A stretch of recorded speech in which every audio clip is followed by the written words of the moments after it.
To the BCAG Board of Directors meeting of February 25th, 2021. Please join me in a salute to the flag of our nation. Ready? Salute. Pledge. I pledge allegiance to the flag of the United States of America and to the republic for which it stands, one nation, under God, indivisible, with liberty and justice for all.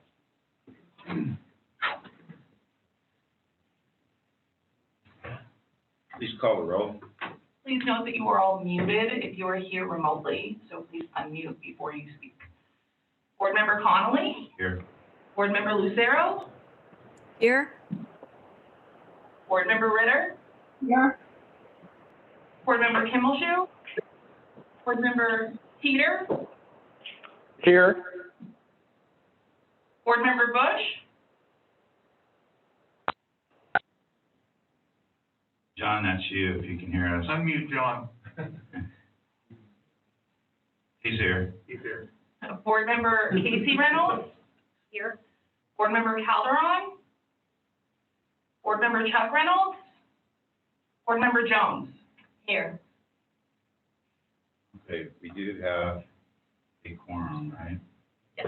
Would anyone on the Board of Directors like to pull anything, the consent agenda for any reason?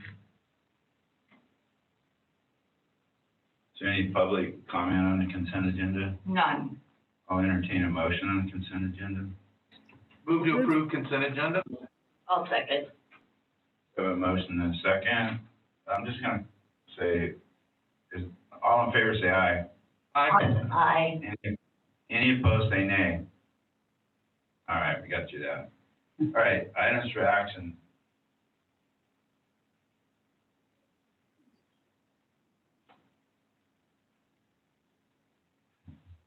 Okay, acceptance of the BCAG Fiscal Audit and Transportation Act, TDA. Good morning, Julie.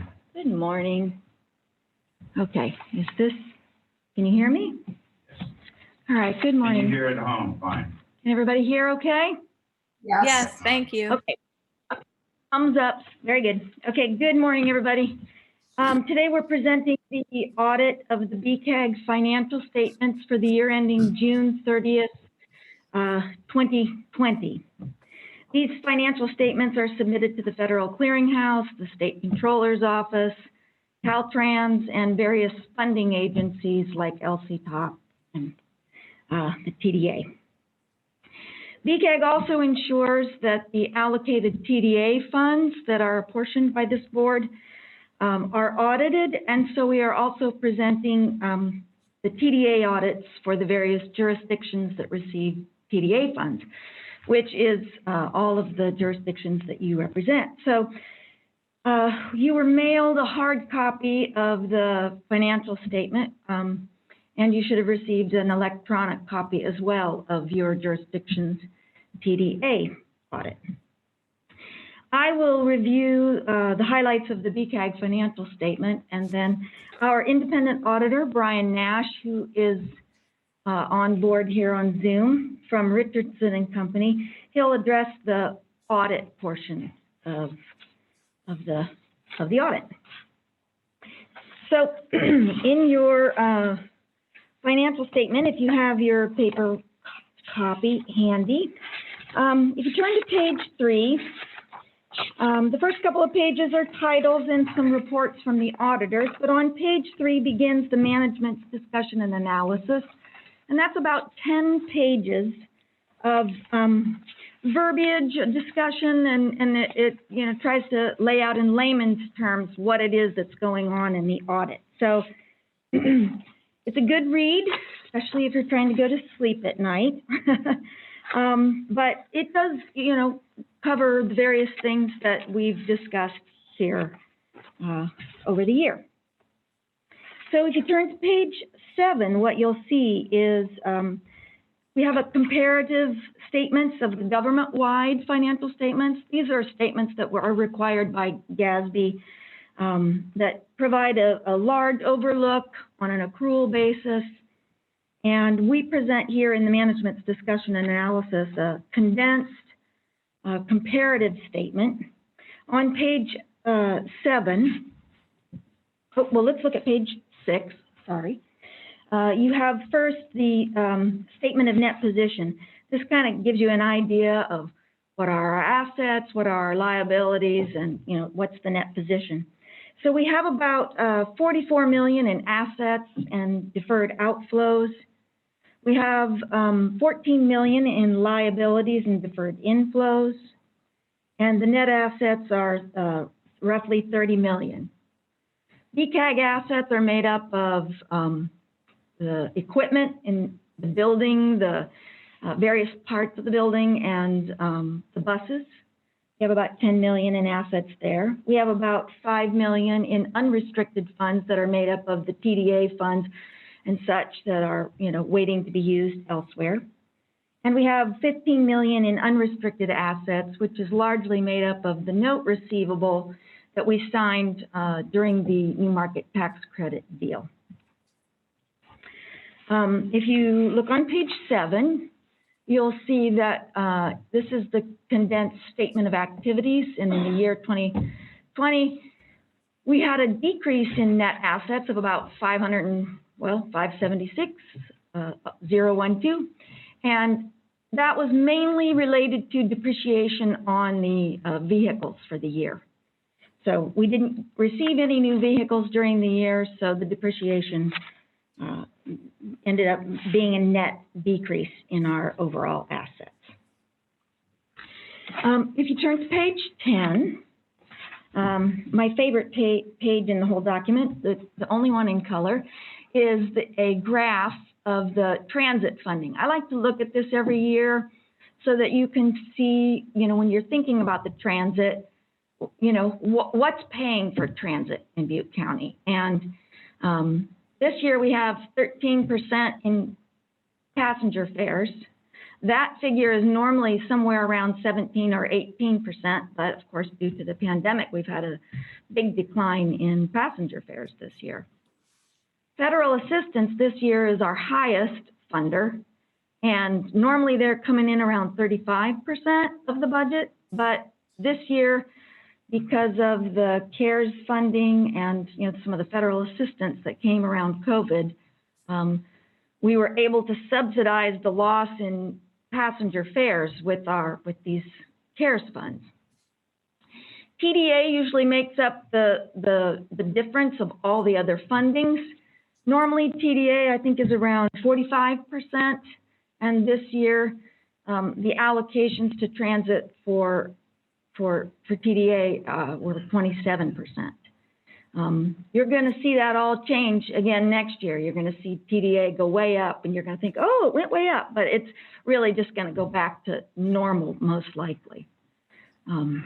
It might even, because of the CARES funds, we ended up sort of using our CARES funds kind of up front and saving some of the TDA allocation. That's one of the reasons why the fund balance is as large as it is, because we anticipate in the future we won't have the CARES funds, but we will need to still cover probably some declining passenger fares, or if the demand doesn't rise as quickly as it fell, we would have TDA available to cover those operation costs.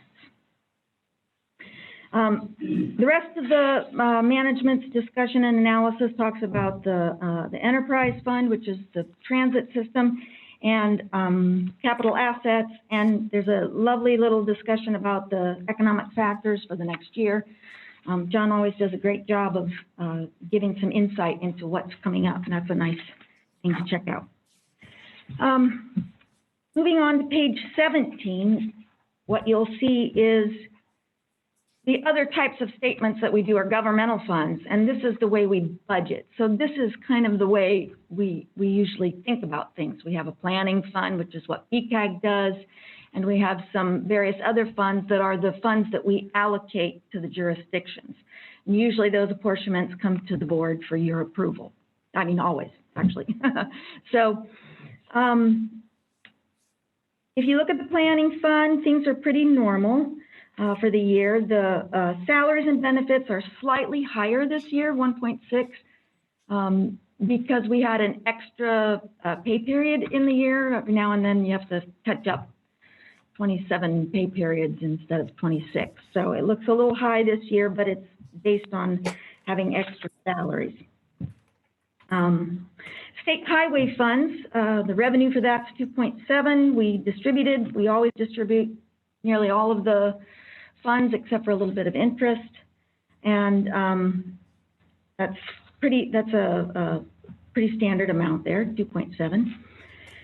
The next two funds, local transportation fund and state transit assistance, are what we consider TDA. So when we bring TDA apportionment, it's these two funding sources. Local transportation fund, the TDA apportionments were revised several times in 1920 because it was so rocky. We, went into the year thinking things were strong, then the pandemic hit, and we pulled way back because we thought that the sales tax revenues were going to drop precipitously. But in the end, they did not. And our LTF fund revenue came in pretty strong, very comparable to the prior year, in fact. The jurisdictions received $8.3 million of that. BCAG got its annual $550,000. And we added $742,000 to our fund balance in total. It looks like a large fund balance, but as I discussed before, we're hanging on to some of that for the future in case we don't get additional federal support and we need it. You'll also notice that in the fund balance, there's 1.6 that has been restricted for capital purchases. Every year we save a little bit of the TDA funds and set it aside for bus purchases in the future. If we don't need it because we find other sources, then we can release it, but it's kind of a savings account, if you will, in case federal funding doesn't come through. All right, let's turn to page 21. 21 is the financial statement for the enterprise fund, and it's the transit system. So we talked about the revenue a lot, and you can see the fares are 1.3 million. Normally they come in around 1.5, but operating expense is 11 million, and we have a decrease of about 300,000 for the transit compared to the prior year. So there was a slight decline in the service because of the COVID and the demand, but fairly comparable overall. There were no major capital purchases. We had some minor equipment. So in the capital contributions section, you can see funds that were used to pay for any capital contributions. Overall, the change in net position was a drop of 1.3, and that is basically made up of the depreciation on the assets for the year.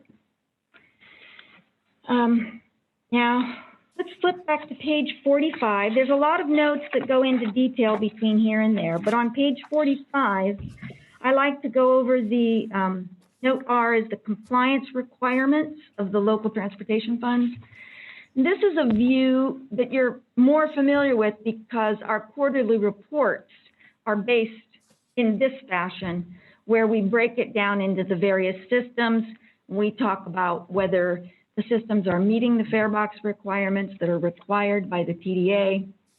And at the end of this fiscal year, we only had one of our systems that was meeting the fare box requirement.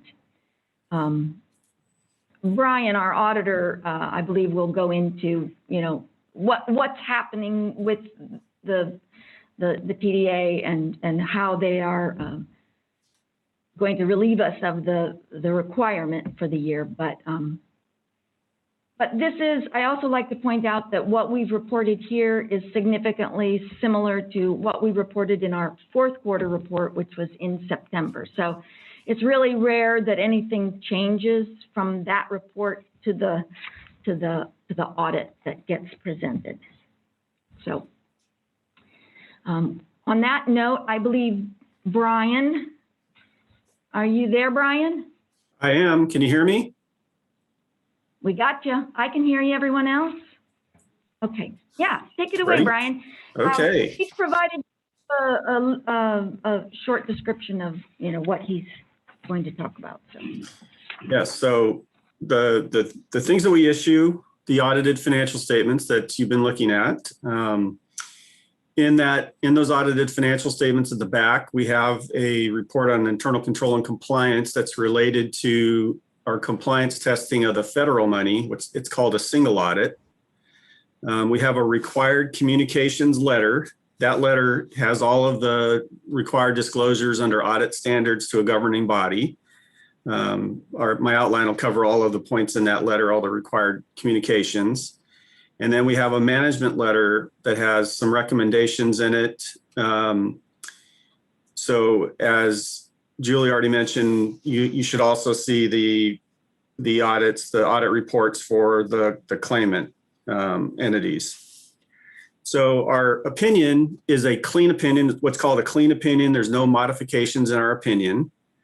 So the financial statements were fairly presented. We had no issues to report. One of the things I did want to mention before we get too far along here is, as you can tell, I'm a new audit partner. We've rotated audit partners. You may be used to seeing Ingrid Scheiplein, my partner. The California Government Code requires rotation of auditors after 6 consecutive audits, so that we've satisfied that requirement. And as I went through the audit year this year, I asked lots of questions. I looked at everything with a fresh set of eyes. I think I drove Julie a little bit crazy with all my questions and emails asking, what's this? How does this work? So I did really give everything a good, fresh look. I haven't met Julie in person, and I've seen her for the first time in this meeting because we did the audit remotely because of the COVID situation. Although that didn't really provide any problems. We were able to get through the audit just fine, doing it remotely. We look at how internal controls work by looking at documentation that shows the sign-offs by the different parties that look at the documents, and we're still able to do that remotely. So everything went just fine. Doing the audit remotely. We did audits remotely on all of our clients this fall. There was just a couple of them that didn't mind us coming to their office. Most of them wanted us to do the audit remotely. One other thing I wanted to mention is Julie prepares the financial statements, which is really unusual for a small government of your size. Most governments don't have the expertise on staff to prepare the financial statements. So that's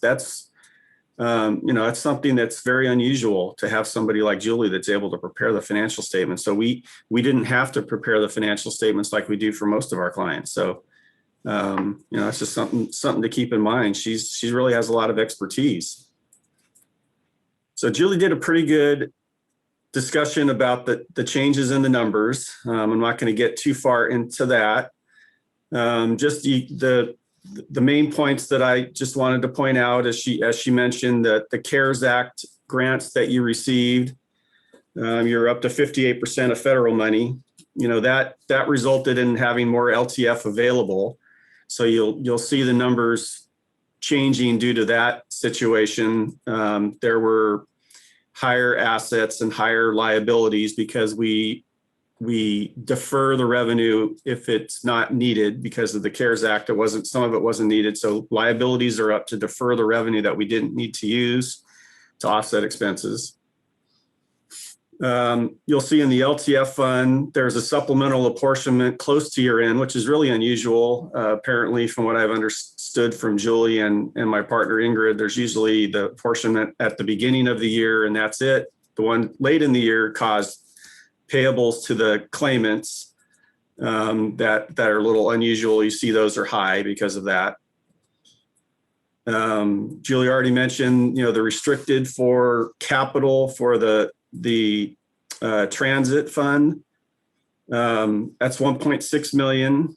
The board could change that if there was an emergency. You could revise your apportionment and use that for operations if you had to, but that's available, and that's a prudent thing to have, that 1.6 million available for matches on grants and purchases of assets. There weren't a whole lot of purchases in 2020. So obviously that means that there's, every year some buses become close to their end of their life. So that's a prudent thing to have. One of the things I wanted to mention, I don't know if you can turn to page 16, the planning fund balance sheet.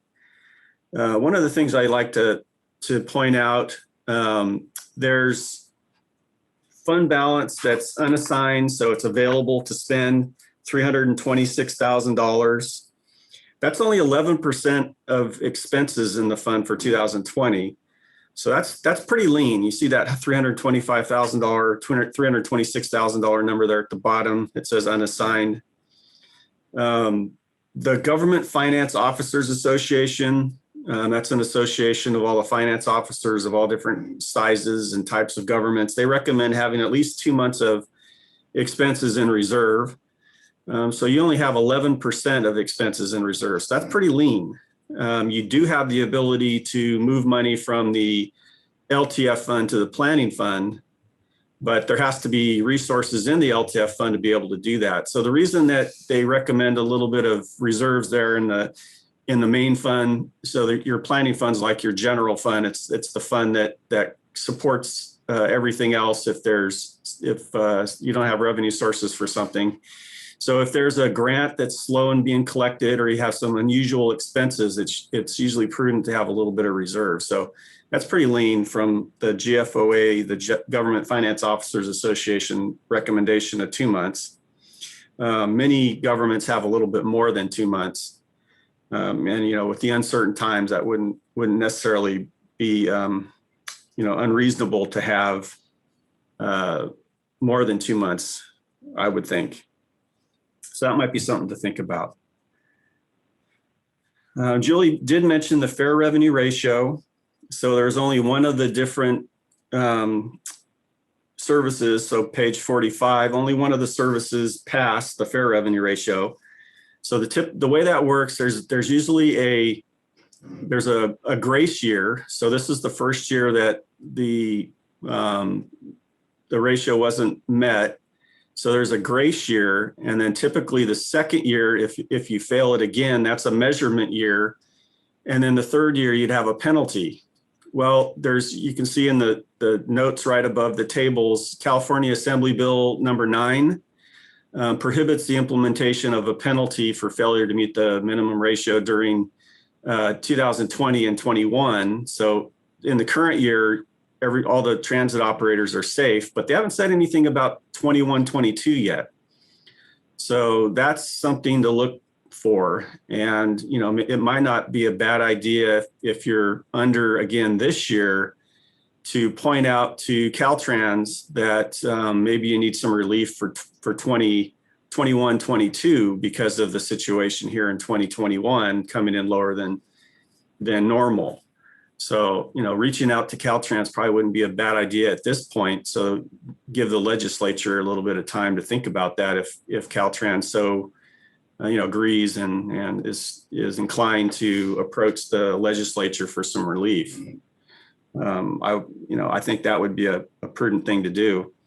One thing I pointed out to Julie is right now you only have fair revenues in this calculation. It's allowable to include local funds. There's an assembly bill that was passed a few years ago that allows local funds to be included, which would be interest and advertising and anything else that's locally generated. It wouldn't have made a difference on any of the calculations this year. You still wouldn't have met the ratios in the 3 funds that didn't meet it. So Julie just didn't put it in there. But that's something that could be done going forward. Advertising is something that you possibly could work on to increase, and that would help in the fair revenue ratio. So that's something you can think about going forward. I know I had one transit district client that got a consultant that helped them generate advertising revenue, and they were able to increase their local funds quite a bit, and it helped out with their fare revenue ratio. So that's something that you might want to look into and going forward. Okay, so as I mentioned, there's reports on internal control in the back of the financial statements, page 54 to 61. Those are for the compliance auditing of the different state grants that you receive, the TDA and the state grants, Cal OES, and any other state grants you receive. Also, the federal grant compliance testing is in those reports. We didn't have any issues, no findings, no internal control weaknesses that we had to report. So that's good news. There was 2 major programs that we had to test this year. So you'll notice in our audit contract, we charge for what's called major programs, and there was a second major program we had to audit this year due to the additional money that was received. So you'll see there just below, there you go. You see the 2 major programs we had to test there. So that was unusual. We don't normally have to test two major programs. So we had to do double the compliance auditing this year, just because of the way the numbers fell. So on the financial statements, that's all I wanted to point out. It was a fairly routine audit. Considering what could have happened with everybody working remotely and everybody's thought about potentially sales tax really falling significantly, I think, with the additional CARES Act money received, I think everything turned out, better than what anybody could have imagined when this first hit last March. So if anybody has any questions, I'd be happy to answer those. I have a few other communications to provide, but I'd like to stop. And if anybody has any questions on the financials or anything they'd like me to expand on, I'd be happy to do that. Questions or comments from the. Yeah, I don't know if this is the right time. I mean, Julie, maybe you're the one to answer this question. And then on page 21, and like everybody knows, I'm new to this board, so I had just a couple quick questions on Sure. transit. Yeah. Income and expense statement. So on what's considered purchase transportation, the big $7 million? Oh, that's the contract that we hold with Transdev, who is the operator of the transit system. So, yeah, we have a 10-year contract or something with them. So Transdevs are contracted that provides all the drivers, dispatch, and maintenance. So they're the people we have on site, running, driving the buses, doing all the maintenance and equipment. So Okay, so you contract with another firm to do to just have, yes, the drivers, dispatch, and maintenance. Okay, and that's not purchase equipment. Bus purchases wouldn't be showing up. No. No. That's operations. Okay, this is Yep. strictly operations. Yep.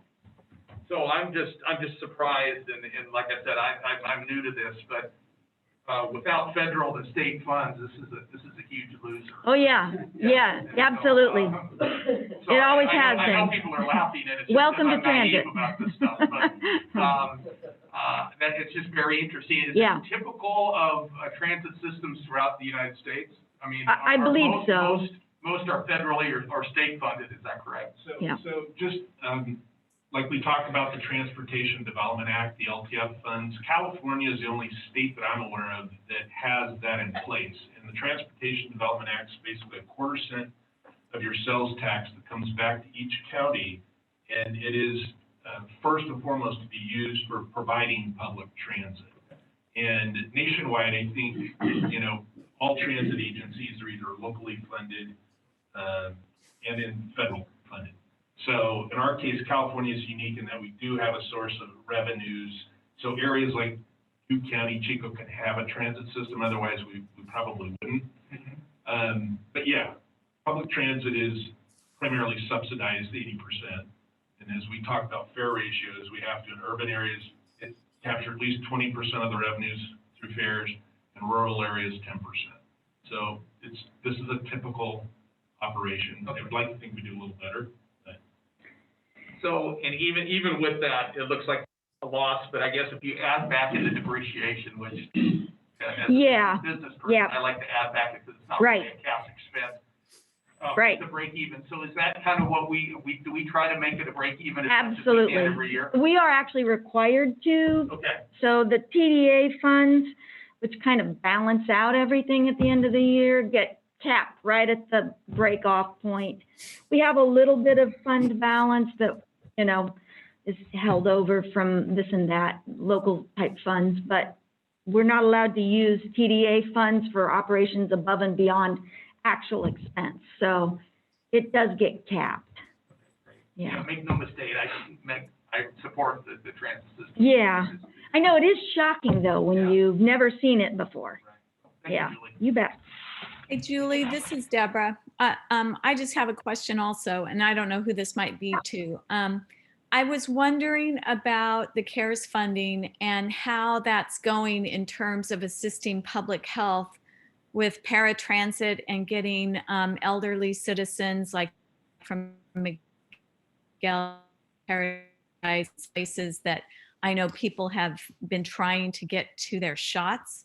I was wondering how that's working and if those funds are being utilized in that way and you are in partnership with public health.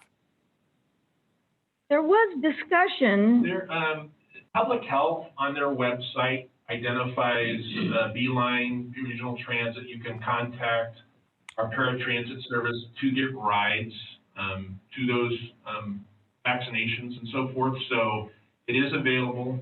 And the CARES funds that we received this past year, as Julie stated, were used for a lot of it for operating. So, yeah, those funds went into also providing assistance on the paratransit service. But we have been in touch with all the public health providers to let them know that the paratransit service is available for people that need it. Are people using it? I believe so. We're not doing a count specifically for trips that might be going to, vaccination clinics. Okay, I was just curious, because I know I get contacted with people that are shut-ins, saying I don't know how I'm going to get to my appointment, and I've been giving them BCAG, telling them to call that line, and so I just wondered if people are utilizing it. I believe they are, and maybe I thought early on in your comments, I couldn't hear, they were kind of breaking up. I mean, the paratransit services operate in Chico, Oroville, and Paradise, but we don't have services that go to, I don't think, do we, Jennifer? Do we go to Magalia? Okay, Yeah. we do go to Magalia. Yeah, yeah. But unincorporated areas, we typically don't have the paratransit service. Okay, all right, thank you so much. There was just a mention on the planning fund, that was a little bit lean, quote unquote, at the 11% of expenditures. I'm wondering, Brian, maybe you could talk to as to what you would prefer that would be, or what other counties, or cities, municipalities are running this, during this pandemic time. Well, as I mentioned, the Government Finance Officers Association recommends a minimum of 2 months. So that would be around double where you are.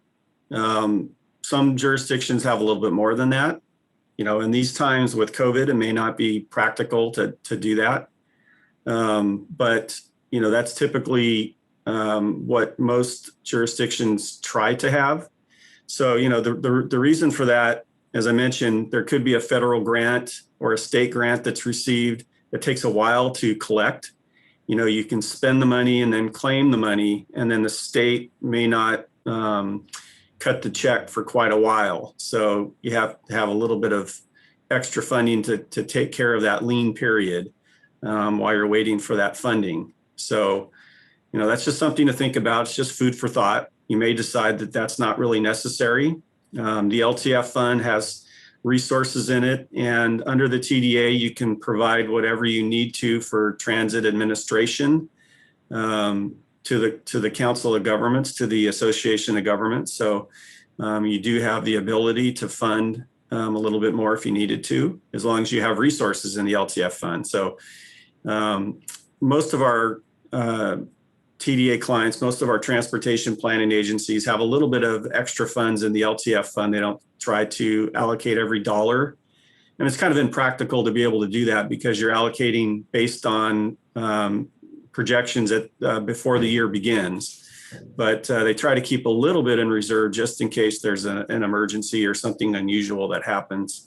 And the LTF fund this year does have a little bit of extra fund balance available in case something unusual happens. There's 2.3 million in it. I don't know what got allocated during 2021, but that's that gives you some flexibility to provide some funding to the planning fund if it doesn't have enough funding to cover its expenses if there's something unusual. It's just keep that in mind. So if you allocate every LTF dollar, you won't have that flexibility. So that's just something to keep in mind. This is John. I just wanted to speak to the thing too, that, I mean, we are different than a city and a county. We're an MPO RTPA. We don't start off with a big reserve of funding. We only contribute 550,000 in LTF funds, which we take. We probably should start taking more, but that money is really what funds and is all our match for all the federal and state required work we have to do and the grants that we get. Caltrans has also in the last couple of years made it so that, I mean, a lot of the grants and work you do, you can't charge staff time to, which is very challenging. So LTF is, again, needed, and we typically only use 11 to 12% for match. Some grants require 20% match or more. So, and they also like you to, for whatever funds and grants you get, to program the full amount in. So that means you also have to program the required match. So it's very challenging in that we are running lean, but we will probably not end up spending that full amount for a budget year. And so it kind of carries over year to year, if I'm making any sense. So on paper, it looks leaner, but we probably could look at taking an additional amount of LTF, which we use again, just as the match for funding all these grants. A lot of associations like us charge dues. Cities and counties pay funds into it. We've never done that. So it wasn't something popular when I got here in '93. So we've only used the LTF funds as our local match. So I don't know if that addresses your questions, maybe too. Yes, thank you. Any other questions or comments by board members? Thank you, Julie. We need a motion to approve it. I do have a few more disclosures just to get through my presentation here, just a few other required disclosures before you do your vote, if that's okay. Yeah, that's all right. So couple of required disclosures here. We only had just one audit adjustment, so that we're supposed to tell you if there's any audit adjustments. We just had one audit adjustment, and that was just an unusual event this year. The fair value of the investment pool that your money's invested in was rather large. It's been unusual for it to be as large as it was in 2020. And the accounting standards say you're supposed to accrue that. So we just had one adjustment to accrue the unrealized gain in the county pool. That's something that we're required to do under accounting standards. So your books are really clean. There are a couple of attached to the letter. If you looked at the letter that we issued, the required communications letter, there's a schedule attached that shows unadjusted differences. Those are immaterial audit differences that we passed on, that we didn't have to record because they were immaterial. So your books are really clean. Julie did a really good job. We didn't have any difficulties. It was just really clean. So just kudos to your staff for such a clean audit and clean books. The claimant audits, we presented in the package all of the claimants except Gridley. We were waiting on some entries for pension plan for Gridley, so that'll probably be in the next board meeting. The management letter that we have, so a management letter is a letter of a letter of recommendation. So if we run into something where we have a recommendation for improvement, we put it in the management letter. There's nothing at the BCAG level. So once again, really clean. So all of our recommendations were things we ran into at the claimant audits. There was a couple of claimants that were late in filing a street report, Paradise and Gridley. That's required to be filed by December 1st, and they missed the deadline. So we mentioned that in our letter. There's just some entries that the county and Gridley haven't been recording that we've recommended Julie reach out to them and make sure they're recording entries the way that the TDA financial statements require them. And Chico and Gridley have accumulated kind of a large TDA fund balance, and the funds that they use to account for their TDA activities. These would be street and roads. And so our recommendation there is to make sure they're using those before they get additional funds. So you should consider the amount they already have on hand before you allocate more funds. And so those are all of my required disclosures. So now you can go to your vote, or if you have any questions, I'll be happy to answer those on these other issues. I move to approve. This is Deborah. Somebody give me a second. Second? Any public comment on this matter for you? No. Okay, please call the roll. Board Member Connolly? Aye. Board Member Lucero? Aye. Was that Lucero? I couldn't hear it cut up. Board Member Ritter? Aye. Board Member Kimmelshue? Aye. Board Member Teeter? Aye. Board Member Bush?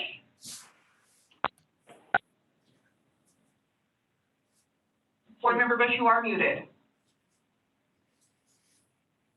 Okay, I can see him say aye. Yeah. Board Member Reynolds? Aye. Board Member Jones? Aye. Okay, that passes unanimously. Thank you very much, Julie. As usual, excellent job. We don't take that for granted, though.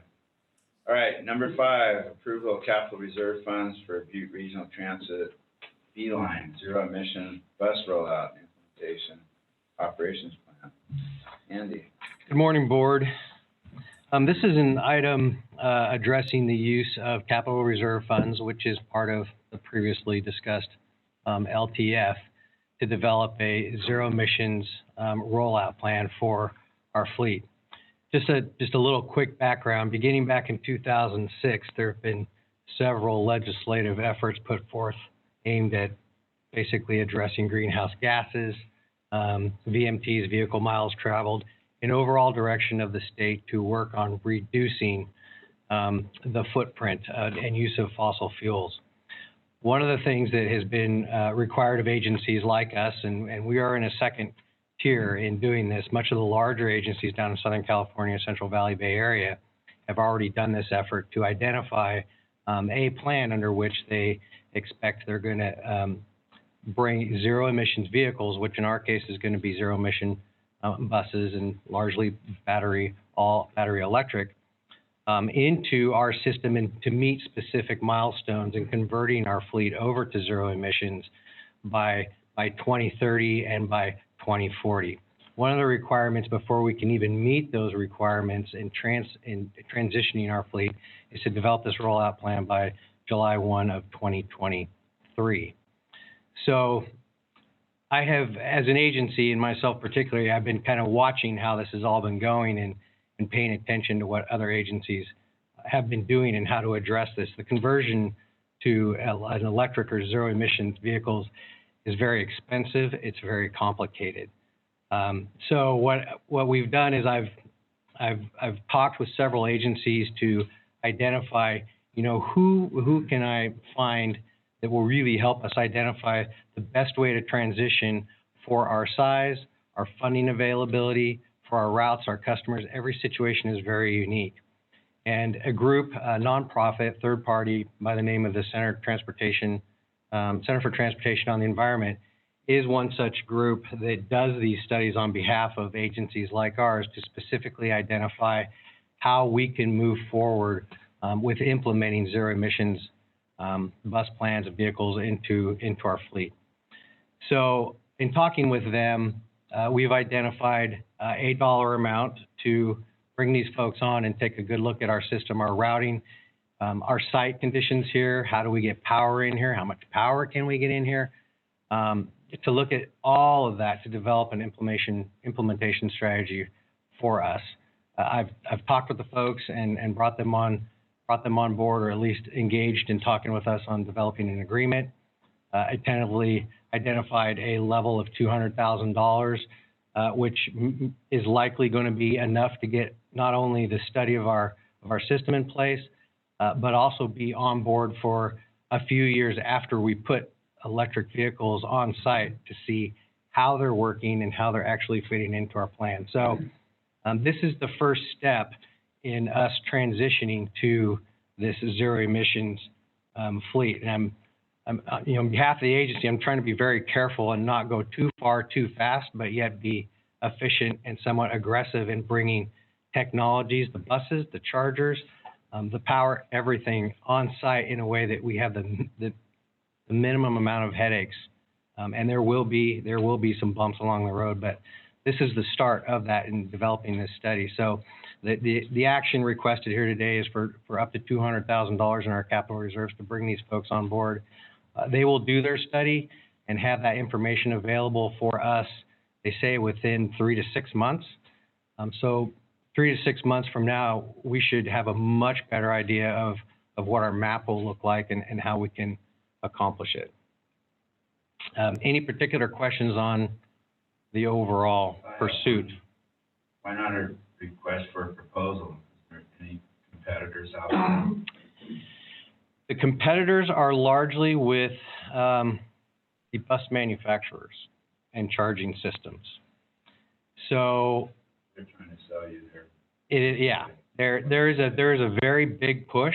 But honest question, right? It's a good question, and I asked that question before I even went this other route. So I talked with a couple of agencies in Southern California, and that was really my question to them: is are there, who is out there doing these types of things that I could look at? Because if I have to go out for a proposal request, are there people that are doing these? And the questions it has raised, the answers are, well, most of the people that are doing these are the people who are manufacturing the buses, the charging equipment, and the batteries. So there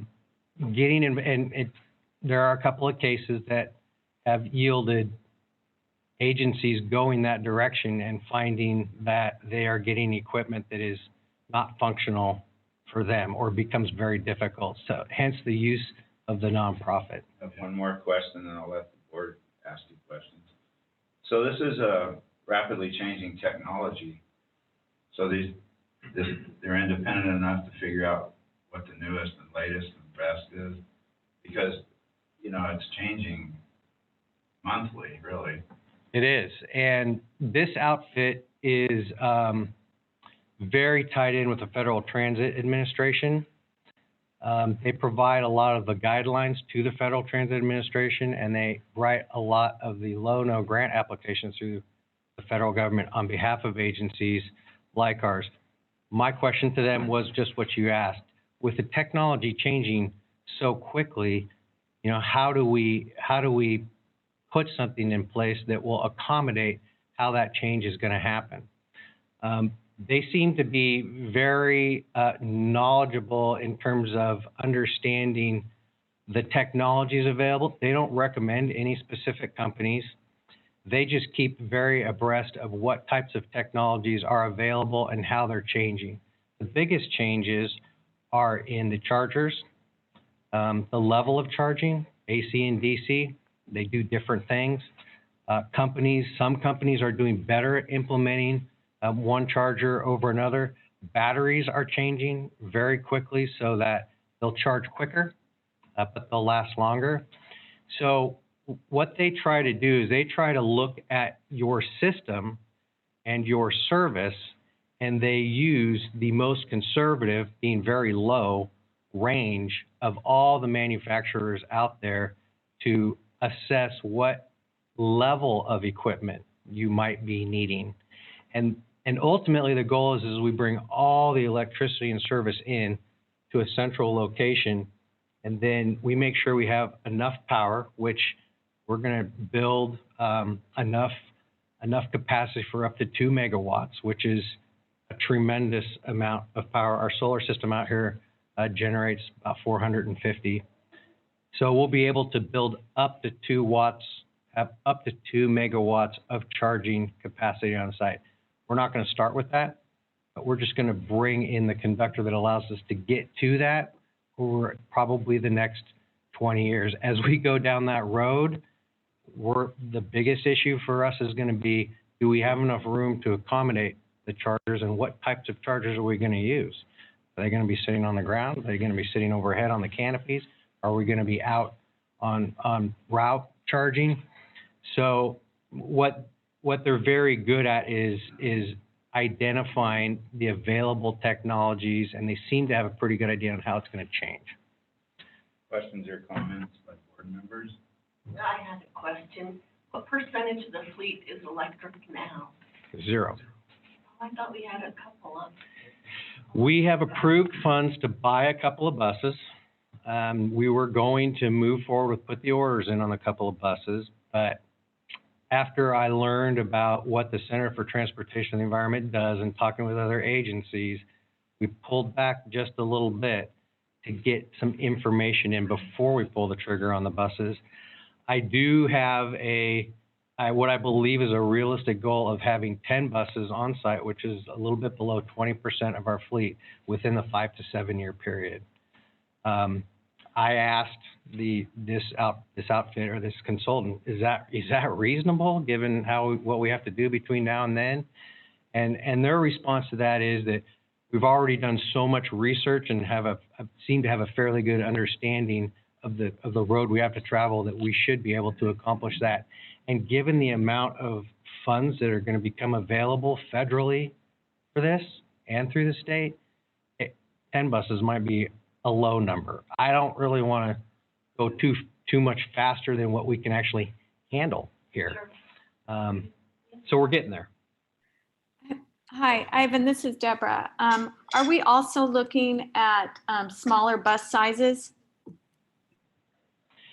Yes, that's going to be one of the items in the study that they looked at. What we're struggling with on the smaller bus sizes is there are very few manufacturers building a 25-foot in length or less bus that is developing a reliable track record. There are a lot of batteries that are going into these manufacturers. But what we struggle with a little bit right now is we don't have any reliable, there's a couple of companies that are building smaller buses that seem to be very good, but they are not eligible for federal funding.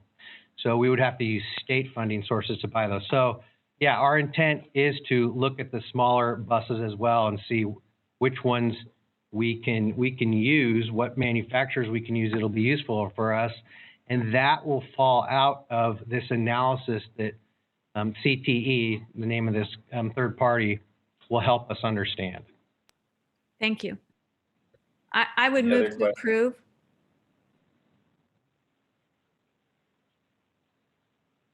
I need a second. Second. Is there any public comment on this matter? None. Is there any other comment by board members? Please call the roll. Board Member Jones? Aye. Board Member Casey Reynolds? Board Member Bush? Board Member Bush, I can't hear you. It's not on Okay. here, I'm sorry. Oh, no. If you can please nod. Board Member Teeter? Aye. Board Member Kimmelshoe? Aye. Board Member Ritter? Aye. Board Member Lucero? Aye. Board Member Connolly? Aye. Thank you. And for the benefit, as we move through this, I'm going to keep bringing this back to keep you guys informed of how it goes. Andy's done an excellent job researching all this, and, I mean, it is a complex subject, so he's done very well. Item number 6, approval of 2021 Federal Transportation Improvement Program. Good morning. And this is This is a hearing.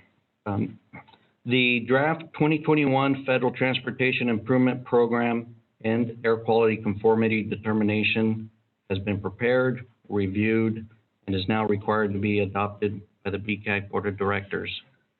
As the MPO for Butte County, BCAG is required to prepare this FTIP every 2 years. The purpose of the FTIP is to identify all transportation projects in Butte County that have federal transportation funds and require some type of approval by the Federal Highway Administration or Federal Transit Administration.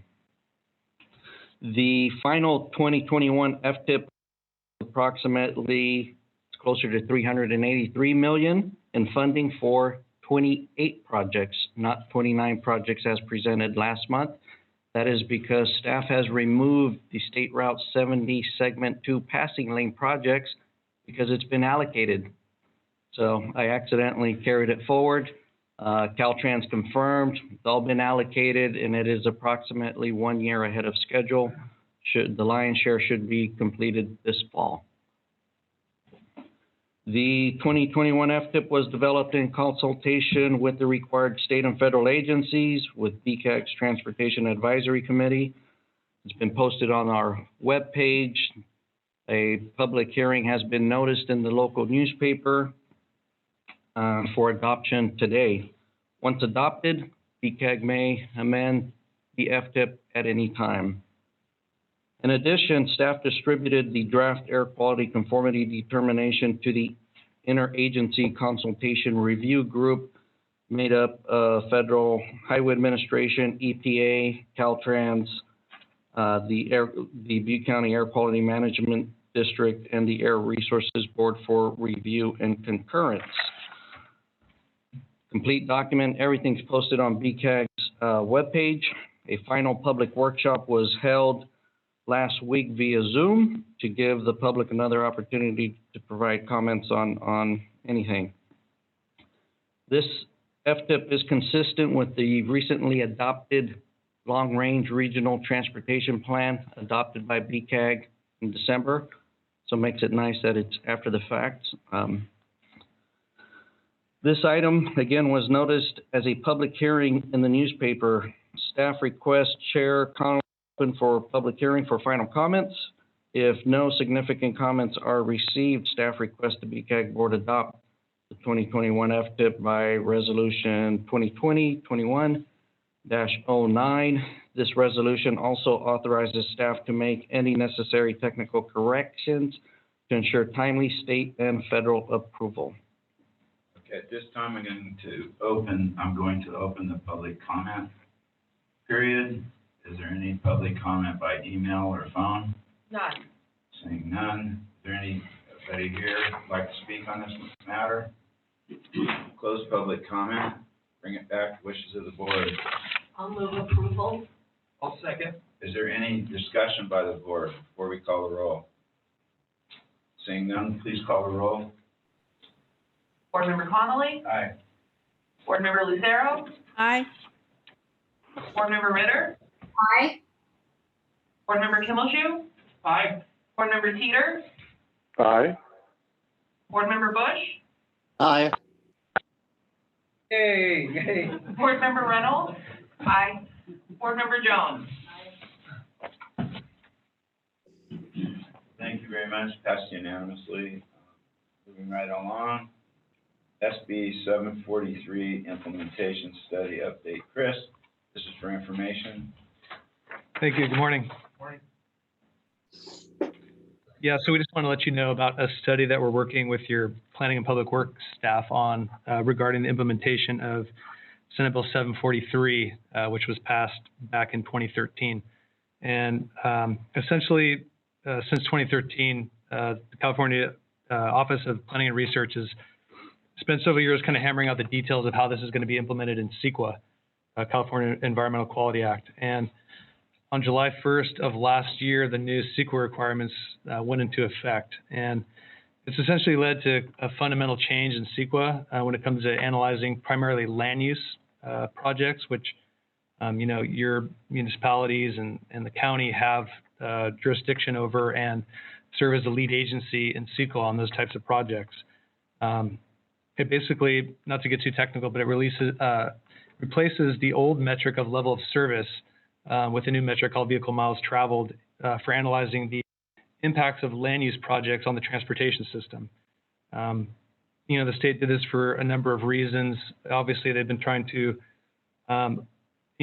move forward the greenhouse gas reduction goals, and essentially this aligns CEQA with many other state efforts that have come forth previously, including, Senate Bill 375, which has resulted in BCAG developing the Sustainable Community Strategy. Also, Assembly Bill 32, which was the Global Warming Solutions Act, and a lot of other, programs as well, including, local agency climate action plans. So it aligns CEQA with all of these. And I think the key is that it's shifting the mitigation measures in CEQA from things like widening roads and adding new roads, which tend to induce travel, to things like active transportation projects, so bike and pedestrian improvements, improved public transportation, and kind of moving towards the goal of creating like an overall more balanced multimodal transportation system, which you hear from the state a lot as what they're trying to move towards.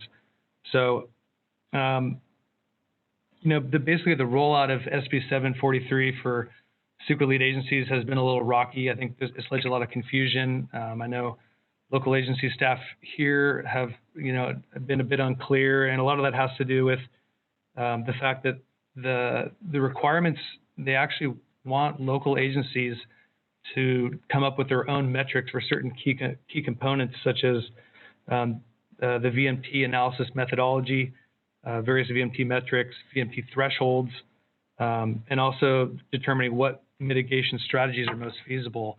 So a lot of that's pretty technical, data driven.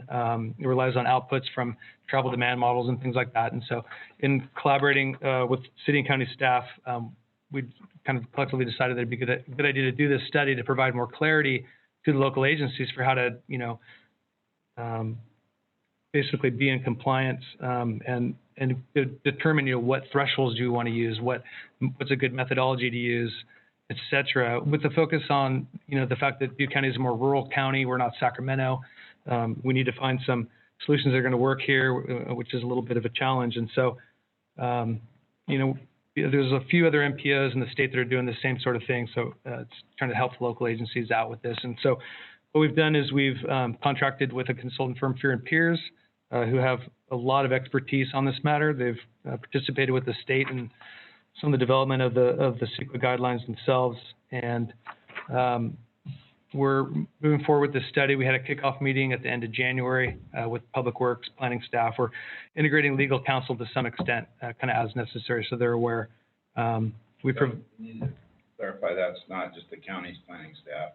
That's the town and all the cities' planning staff. All of the BCAG member jurisdictions, correct, yeah, who all have that land use authority and who would all be CEQA lead agencies for any sort of land use project that comes forward. And so we're developing this study to sort of provide them with kind of a menu of options to address each of those requirements, a couple of simple options. Fear and Peers has expertise. And then ultimately it's going to be up to the local agencies to decide what metric they want to use, what thresholds. So we're providing some helpful guidance. And we've included Table 1, which has the overall project schedule and kind of identifies the key deliverables. And we expect to wrap up the meeting the study pretty quick here towards the end of June. And so we'll report back to this board, let you know. We'll have the consultants probably do a bit of a PowerPoint presentation and kind of walk you through kind of what they arrived at. So yeah, be happy to answer any questions. Any questions or comments by board? Any public comment on this matter? None. Thank you very much. Thank you. Next up is Butte Regional Transit Line Quarterly Progress Report. Morning, Jim. Good morning, board. We give a quarterly update of the transit. And this quarter is a little different than most updates because it's comparing it to the second quarter of last year, which was the last full quarter before COVID hit. So obviously the numbers have all been affected by that. We've had a reduction in ridership, obviously, in comparison to the previous quarter. And that also equated to a reduction in fares, because riders equal fares. And so all the systems are recording reductions in riderships and fares. And when I say all the systems, I report on fixed route and paratransit, and we break that down further into urban and rural. So those are the four different systems we compare it to. Also, in talking about reduction in fares, because of reductions in ridership, we've had to renegotiate our agreement with Chico State. In the past, they've always paid an amount based on a flat fee in relation to the past 3 years' ridership. We've come up with a set amount for them to pay. Because of such a drastic reduction in ridership, we've renegotiated with them, and they are now paying on a per rider basis. So the bottom line is that we are, our fares from Chico State are down over $300,000 annually. So that's a big hit also. Why the overall loss of fares is preventing us from meeting our TDA fare box requirements, which we talked about during Julie's presentation. The California Assembly has passed a bill that basically forgoes meeting those requirements for this year. They realize that no agency is going to meet the requirements, so they've said we're going to go ahead and forego that for this year. In addition, we've been able to offset some of those losses because of the CARES Act. And so we're able to still operate thanks to the CARES Act. Fixed route hours were reduced not as much as paratransit. Fixed route hours, basically you're running the system, and it's whether people are riding or not, you're out there. We've had during the height of COVID, we had about 80% reduction in ridership, 70 to 80%. We're now back to where we're maybe about 50% down. So we're starting to slowly get some of those riders back. Paratransit, on the other hand, has had larger decreases in hours because they're an on-demand system. Without as many people riding, you're not providing the service out there. And so what I'm going to do, instead of giving you the each particular system's breakdown, I'm just going to kind of summarize it because they all have the same parameters. It's just some of the ranges are larger and some than others. So overall, the fare box recoveries are all below the required PDA amount. Ridership on the systems for the quarter is down anywhere from 53 to 72%. The service hours on fixed are down 5 to 7%, while paratransit's down 32 to 51%. The fare revenue is down anywhere on all the systems, anywhere from 45 to 68%. So that's basically gives you an overview of how COVID is starting to affect this. The operating cost in all the systems is lower than the budget expectation, but that's because of the reduced hours. Some hours reduce more than others, but obviously with the reduced hours, you're not spending as much on the budget. The good news is that there were no accidents during the past quarter. With over 337,000 miles driven, no accidents. Actually, I think the second or third quarter in a row with no accidents. Part of the reason is drivers are saying with less traffic on the road, there's less opportunities for accidents. So that's been a positive right there. 3 valid complaints during the quarter, which is totally reasonable for the number of passengers we served. So that's basically the quarterly report. Any questions? Questions or comments? Yeah, Jim,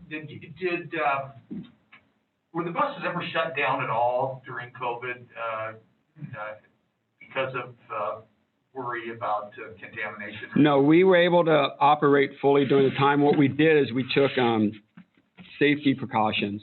We upped our safety standards, cleanliness standards. Every night when the buses come into the yard, we gave them a full, thorough cleaning. And then we also stationed extra drivers because, especially with paratransit not needing as much service, we had a lot of extra drivers that weren't driving. So we stationed them down at the transit centers, and every time a bus came in on its layover from the previous route, they would go on and they completely wipe down the buses, all the touch areas and stuff with disinfectant. And so we've done whatever we could to keep the buses sanitary and clean while still providing service.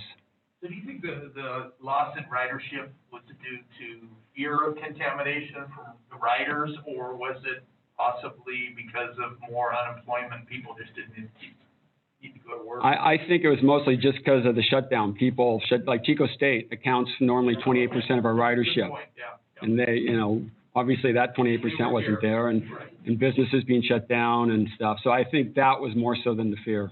Okay, thank you. Any other questions or comments by the board? Is there any public comment on this matter? None.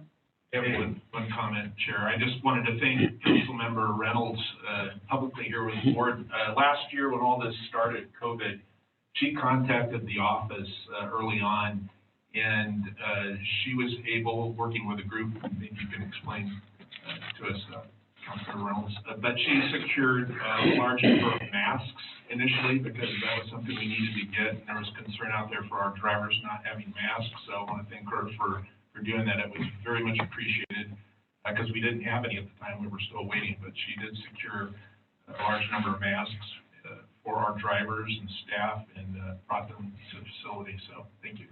Yeah, I'm sure none of them are listening right now, but there was a great group of Chico mask moms or something it was, and every one of them broke out their rusty, sewing machines, and they were buying every piece of elastic they could find. They got so creative, and they were using headbands, cutting them in half, and using those for the earpieces, because it was literally the point where there was not a single piece of elastic left in Chico or Sacramento or anywhere. So it was shout out to all those great ladies that just sewed and sewed and sewed forever, and we were able to fulfill that need. So happy to do it, and glad we kept our drivers safe.